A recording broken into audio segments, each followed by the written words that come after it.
Так, всем привет. Начинаем новый стрим с новой рекламы.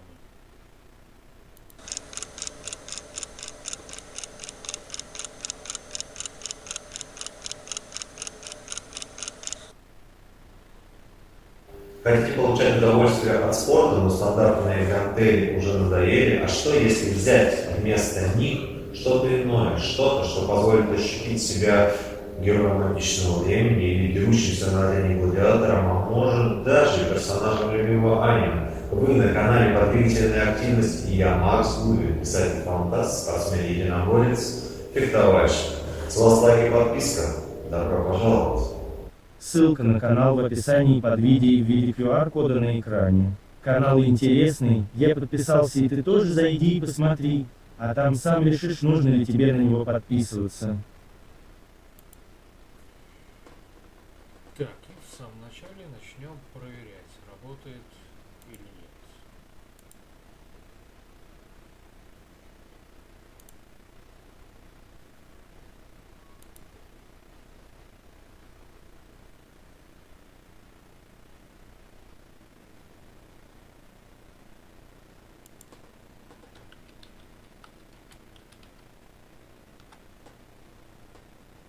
ГХБДТНДР.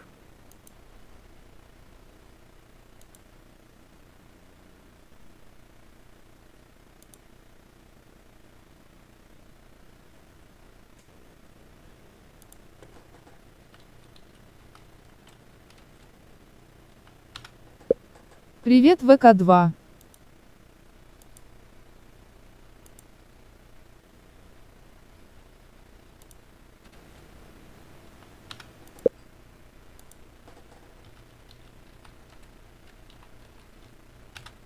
Привет, Бусти.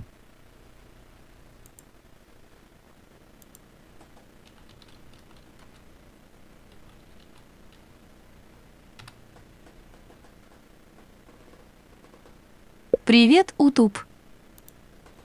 Итак, все везде работает, поэтому если есть что кому сказать, пожелать, возразить, просто пишем в чате под видео и все.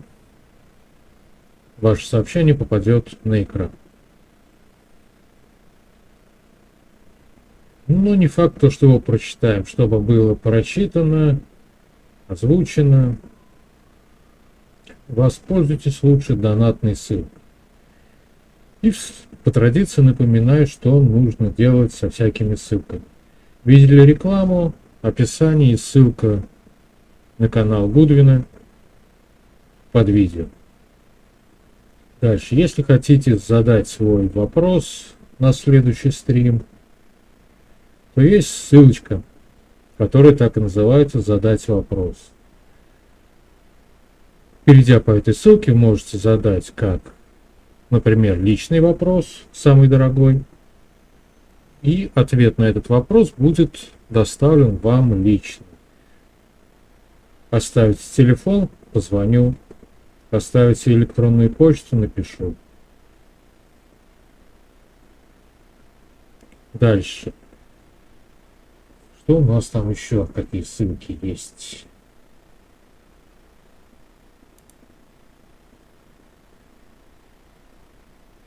Есть ссылка на донат. Донат-стрим. Если хотите задать вопрос, предложить тему именно для этого стрима, то воспользуйтесь именно донатом стрима. То есть ваше сообщение попадет на экран и будет озвучено, оговорено и все тому подобное. Также, перейдя по этой ссылке, можете вставить ссылочку на какой-нибудь ролик с YouTube, не длиннее 10 минут. Это будет стоить дороже, но ваш ролик будет показан без какой-либо цензуры прямо во время стрима. Ну и, соответственно, потом, по его окончании, мы тоже поговорим про него. Есть ссылка «Купить рекламу». Ваше сообщение, которое вы оставите, перейдя по этой ссылке, появится в оранжевом, пусть будет в оранжевом овале внизу экрана и будет висеть там ровно месяц на всех стримах.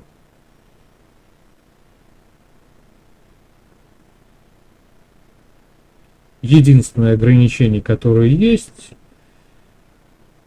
если вы в этом сообщении оставляете какие-то контакты, это должны быть или электронная почта, или номер телефона. Если оставите ссылку, то она будет вырезана. Ну, как-то так. Ну и, соответственно, конкурс. Переходите задать вопрос. И самая дешевая категория – это участие в конкурсе.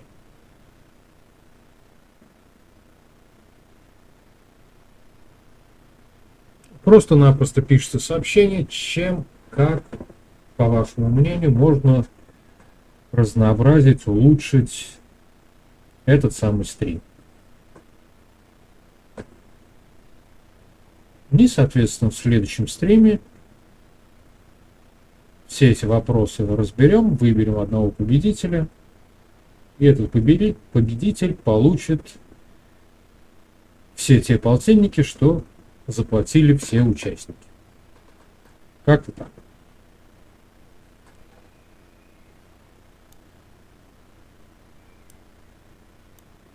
Ну, теперь переходим к вопросу коммунизм и климовщина. Мое отношение к коммунизму я уже неоднократно озвучивал. Чисто в теории идея хорошая. На практике все опирается в человеческий вопрос. Был такой польский дядька в начало советской эпохи. Звали его Феликс Эдмундович Дзержинский. И вот Феликс Эдмундович в свое время сказал, что все советские чиновники должны вести себя так, чтобы люди, глядя на них, понимали, что это слуги народа, а не новые касты.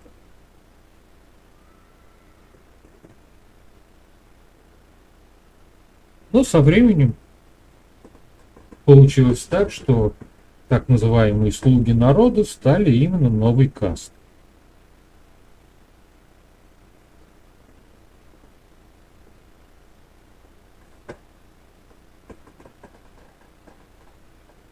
Ну, просто-напросто. При царе были помещики, дворяне. А теперь, если ты какой-нибудь член ЦК мелкого района, ну, сойдешь за помещика. А если уже в Кремле заседаешь, в Дворце съездов, то уже самый настоящий дворянин. Работать тебе не положено. Должен ходить, стучать кулаком, снимать башмак, бить к трибуне и рассказывать, как надо все делать, чтобы было все хорошо.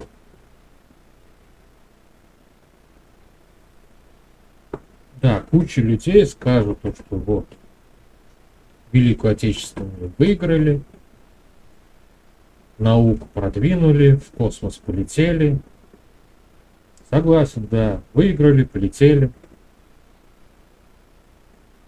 Только некоторое время назад нужно было написать сочинение по развитию наук для ребенка. И наткнулся на такой факт. Оказывается, в начале 50-х годов, еще при жизни Сталина, группа ученых пришла и попросила финансирования на создание нового института, который бы занимался кибернетикой. Делал бы компьютеры, разработки и всякое разное тому подобное.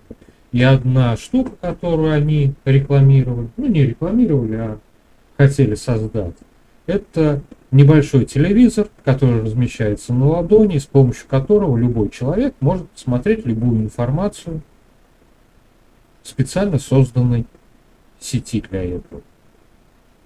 То есть, ну, вот. Может быть, выглядело бы не так, может быть, работало бы не так. Но задумка была. И, соответственно, всех этих ученых ласково послали и предложили заниматься чем-нибудь на самом деле интересным, полезным для страны. Чем они, собственно, потом и занимаются.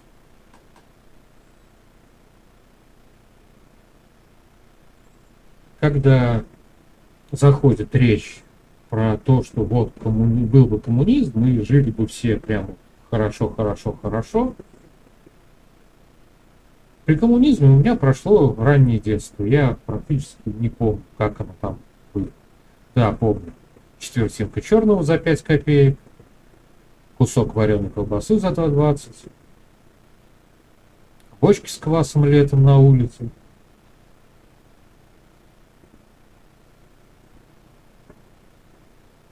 Автомат с газированной водой. За 1 копейку без сиропа и за 3 копейки с сиропом. А еще помню, как ходили в соседний район, в подвал, стояли там очередь и выдавали 3 рулона бумаги, придя домой, которые резали на вот такие маленькие кусочки, и потом с этими кусочками, на котором было написано кто-то столько-то, и отдаешь такой кусочек бумаги, и тебе дают какую-нибудь вещь. Кусок колбасы или еще что-нибудь. И если бы коммунистический строй был таким хорошим, как его рисуют сейчас, то, скорее всего, необходимости в этих талонах не было. Но она была.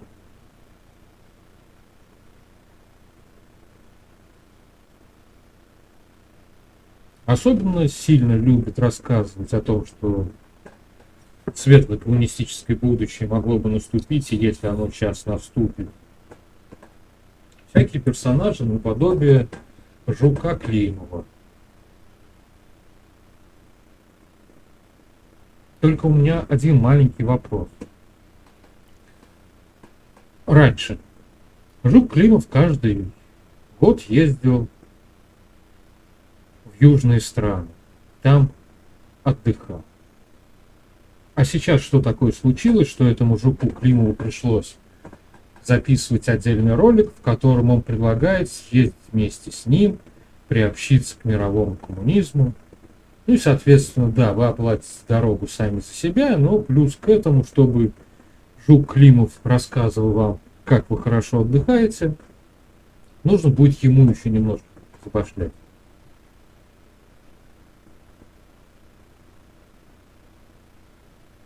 Совсем недавно, буквально пару дней назад, прочитал один принцип советского коммунистического прошлого, который называется 4Н.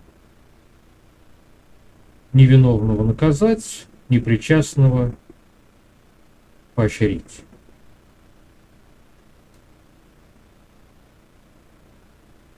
И лично у меня есть пару-тройку примеров, которые показывают, что эти 4Н работают. И поэтому оставим историю коммунизма персонажам вроде Климова, пусть они и дальше рассказывают. Просто если вдруг захотите втиснуться ко мне с подобным вопросом, ответьте сначала на другой вопрос. Коммунизм строила вся Восточная Европа, все СССР, Китай, Куба, Корея. Назовите мне одну страну, в которой коммунизм добился каких-то результатов. И Китай можно не называть. Китай не строит коммунизм, да, там коммунистическая партия Китая занимает первое место, но строят они нормальный коммунизм в виде капитализма с нормальными правами человека, с нормальным финансированием и все тому подобное. Поэтому про Кубу, Корею Ничего положительного тоже не скажу. Не буду говорить, что это бедные нищие страны, но победителями гонки за коммунизмом я бы их тоже сильно не назвал. Ну и, соответственно, Восточная Европа, ну, все те, что строили в свое время там коммунизм под нашим чутким руководством, сейчас громче всех кричат про то, что надо что-нибудь сделать, чтобы мы совсем пропали. Ну, о чем-то тоже говорит. Поэтому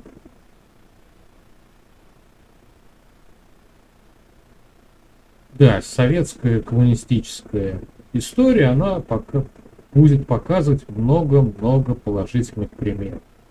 Но все эти положительные примеры упираются в то, что верхушка создала новые дворянства. Просто раньше были графы, бояре, герцоги, еще всякие разные. А стали члены ЦК того или иного уровня. И все. Поэтому данный вопрос опускаем, прекращаем и потихоньку-полегоньку переходим к вопросам, которые вы нам задавали.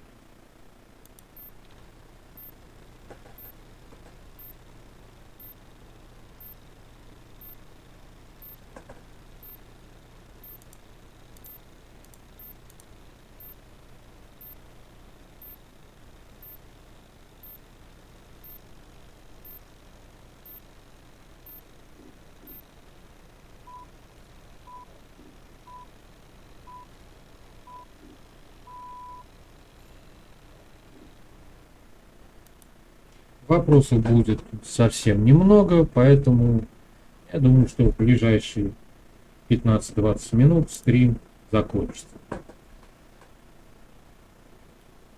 Первый вопрос — это Министерство цифры будет лицензировать программное обеспечение без ведома хозяев.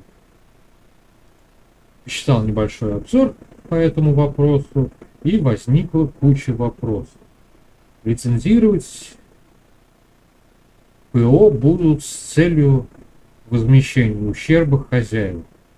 Если хозяева не хотят, чтобы их ПО работало в нашей стране, то о каком возмещении ущерба может идти речь? Вот лично для меня это немножко непонятно. Да, с одной стороны, если мы будем это ПО лицензировать, то значит, что мы уже его не своровали.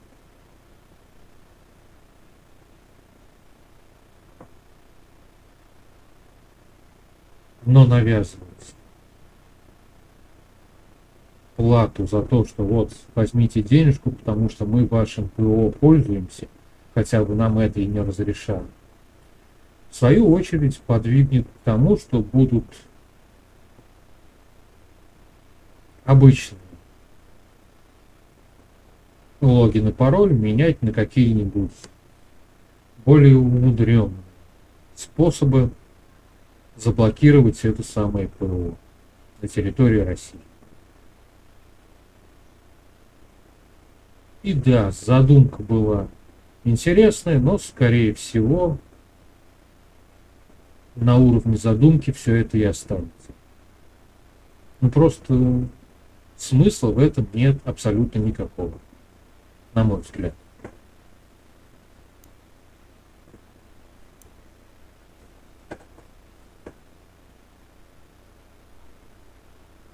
На Украине предложили официально регистрировать однополые партнерские отношения в вооруженных силах. Если помните, пару выпусков назад сюда пришел один неукраинец и долго кричал всякое разное в комментариях. И пытался доказать, что украинская армия совсем не армия ЛГБТ. Ну вот, Украина подтвердила, кто из нас двоих был прав. Что-то обсуждать здесь смысла никакого тоже нет. Тем временем ВВП, царь-батюшка, подписал закон, согласно которому могут конфисковывать деньги и имущество у преступников, которые совершали преступления в виде киберпреступлений. Ну, царю-батюшке, конечно, виднее, какой закон подписан, но, на мой взгляд, есть маленькая затыка. Чем киберпреступление отличается от обычного преступления? Если ты, например, обычный мошенник, организовал какой-нибудь фонд голодным по Волжье, собрал много-много денег и после этого свалил куда-нибудь на Бали. Но куча людей подали иски, прошел суд, нашлось какое-то имущество, которое ты не смог вывести на Бали. И это имущество будет конфисковано, оплачены сначала судебные издержки, а потом будет сделана небольшая попытка возместить ущерб терпилу. Да, преступление есть, оно налицо. Но если ты создал тот же самый фонд, но в интернете, это уже киберпреступление. А чем оно, это киберпреступление, отличается от другого? Что там, путем обмана ты забираешь чужие деньги. И все. Да, способ забора. Здесь человек сам приносит тебе деньги, а там он тоже сам приносит тебе деньги. Но здесь у тебя есть какой-то офис, а там просто страничка в интернете. И все. И больше никакой разницы я не вижу. Но, как говорится, царю-батюшке видней.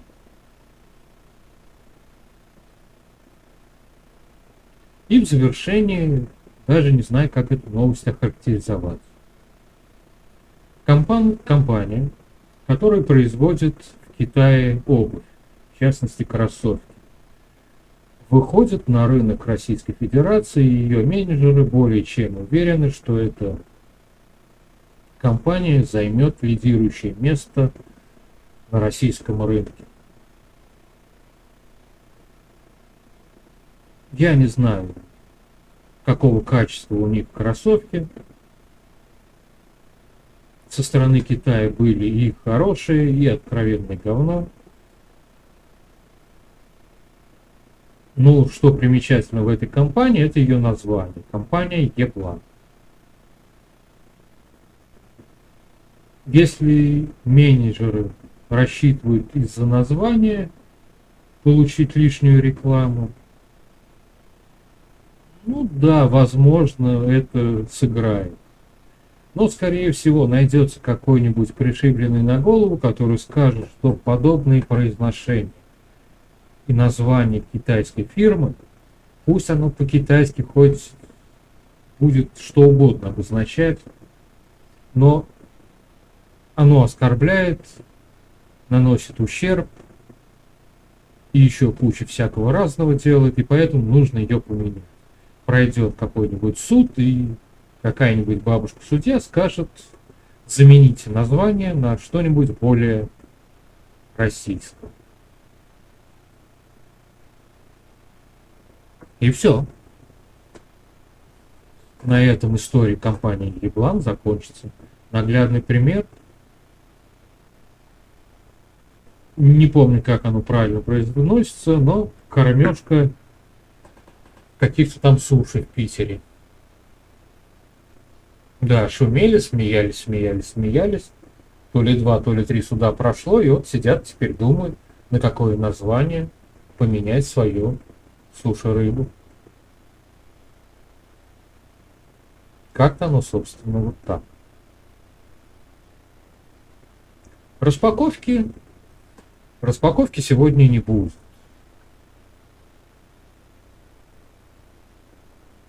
Две последние посылочки застряли в Казани.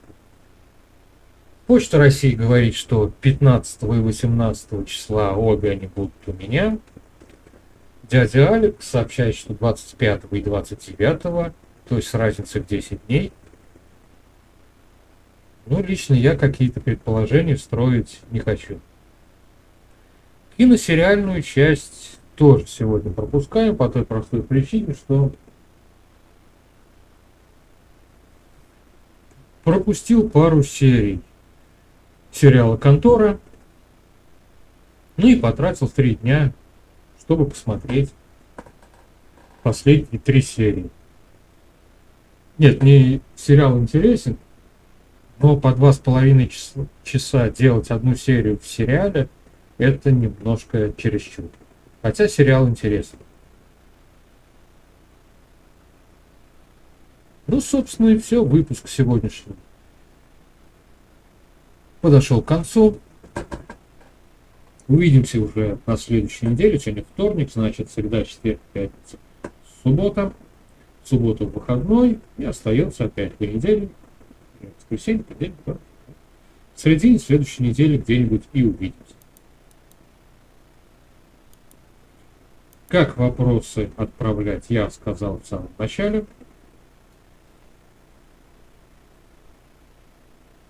Ну, а вы, если правильно все поняли и прослушали, сумеете все это сделать. Ну, а теперь всем пока. До следующей недели.